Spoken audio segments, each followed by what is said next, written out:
Boa noite, bem-vindos ao Contabilidade em Foco. No programa de hoje abordaremos o tema Perícia Contábil, onde contaremos com a presença de profissionais da área. A repórter Sandra Cristina está agora com o perito Daniel Fernandes, que irá nos abordar sobre o assunto. Olá, Sandra. Oi, Kalina. Daniel Fernandes, especialista em auditoria, perícia judicial contábil e controladoria. Ele é perito do Tribunal de Justiça do DF, atua como auditor independente, além de ministrar disciplinas voltadas à área contábil. Boa noite, professor. Boa noite, Sandra. Boa noite a todos.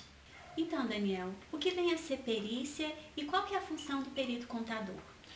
Bom, Sandra, é importante ressaltar que a perícia, na realidade, ela é uma prova que está sendo produzida por um profissional especialista de uma determinada área, né? No nosso caso, a área contábil. Normalmente existe um processo em que há uma discussão envolvendo patrimônio, envolvendo valores financeiros, costuma ser de altos valor, de valor um pouco mais elevado, e o perito, quando solicitado pelo juiz, produzirá um laudo que irá esclarecer as questões que estão sendo controversas, uma vez que as provas que foram até então apresentadas não foram suficientes para que ele pudesse formular a sua opinião e, logicamente, sentenciar, né, dar fim ao caso.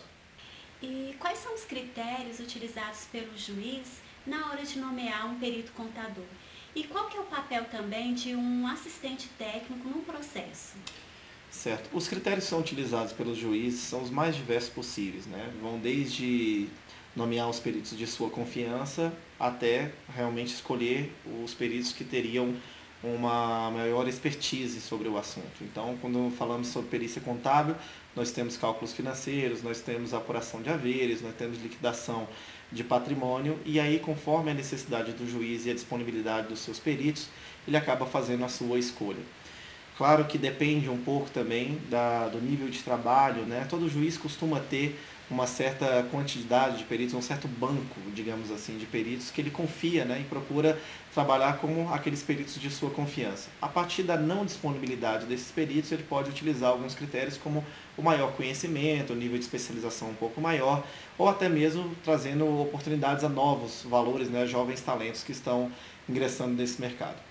Sobre a questão do assistente técnico, a função dele é sempre não no sentido de prejudicar, não no sentido de atrapalhar o laudo do perito oficial, mas ele sempre tem uma função de analisar o laudo que foi produzido pelo perito e buscar algumas fraquezas, algumas fragilidades que ali foram apresentadas e tentar puxar um pouco uma certa vantagem em relação a alguma, não diria falha, mas talvez algum aspecto do laudo que não seja a favor da parte o qual ele representa. E ele tentará, então, buscar alguma vantagem ou evidenciar algum ponto que possa trazer alguma vantagem, algum aspecto, tentando buscar a vitória, algum parecido com o que a parte deseja, né, qual ele representa. Certo. Então, outra questão, né, que a gente gostaria que você colocasse assim, no seu posicionamento é que o perito ele pode excusar-se, mesmo ele sendo nomeado, ele pode excusar-se dessa nomeação? Certo, uma coisa que é importante destacar é que o perito não apenas pode, como eu diria muito mais, que ele deve excusar-se quando necessário fazer. Né? Existem 3 formas do perito que a gente costuma chamar na linguagem, né, quando a gente está trabalhando no mercado, que é declinar do processo, né, ou pedir a escusa do processo. Existem 2 formas, em que uma é que é sugerido que o perito assim o faça, e existe outra que é obrigação do perito realmente excusar-se desse trabalho, né? Seria nos casos de suspeição e impedimento. O perito deve pedir a escusa quando ele está suspeito, né, em uma determinada situação. Então nós temos uma empresa que tem um processo judicial contra uma pessoa física ou contra uma outra pessoa jurídica, e o juiz nomeia um perito de sua confiança, conforme aqueles critérios que nós falamos agora há pouco.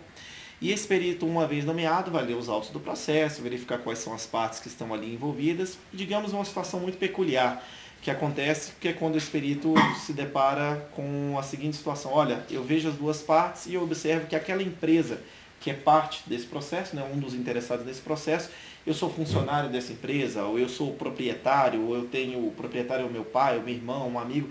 Ou seja, sempre que o perito tiver um interesse direto naquela situação ali e tudo, uma das formas que ele deve, né, proceder seria de pedir a escusa, ou seja, pedir o declínio no caso da atuação como perito, uma vez que ele tem um interesse direto. Então passa a ser a opinião dele não mais 100% imparcial. Poderia sugerir que ele tivesse produzindo talvez alguma informação que possa trazer alguma vantagem a alguma das partes, né? É uma das situações bastante corriqueiras.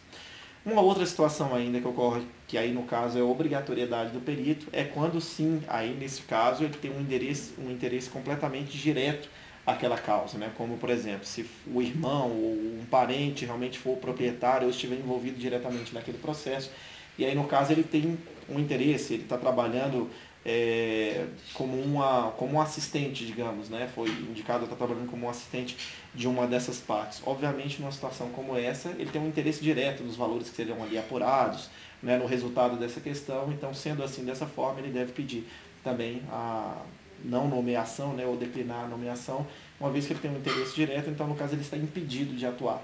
E ainda uma outra situação que a gente poderia colocar, que o perito também tem a possibilidade de fazer isso, é quando ele se sente que o seu nível de conhecimento em determinada matéria não é suficiente para poder contribuir, né, conseguir auxiliar o juiz a conseguir esclarecer as suas dúvidas. Nesse caso, ele deve pedir, sim, sem dúvida, o declínio, porque muitas vezes, vamos supor, eu posso ser um perito contábil com larga experiência, com bom conhecimento, mas envolva, digamos, cálculos financeiros. E a minha especialidade não é matemática financeira. Numa situação igual a essa, seria mais interessante você pedir ao juiz que houvesse, né, uma nova nomeação, uma vez que, embora perito seja, talvez a matéria em questão que está sendo discutida não é tão somente a sua especialidade, aí seria mais interessante alguém que pudesse contribuir de uma forma um pouco mais efetiva.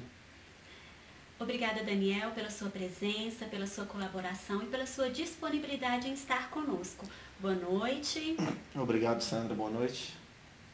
E agora nós voltamos com a Kalina. Obrigado, Sandra. Obrigado, Daniel. E agora vamos com a repórter Thalita Mendonça, que está com o perito Leonardo Nunes, que irá falar sobre o assunto.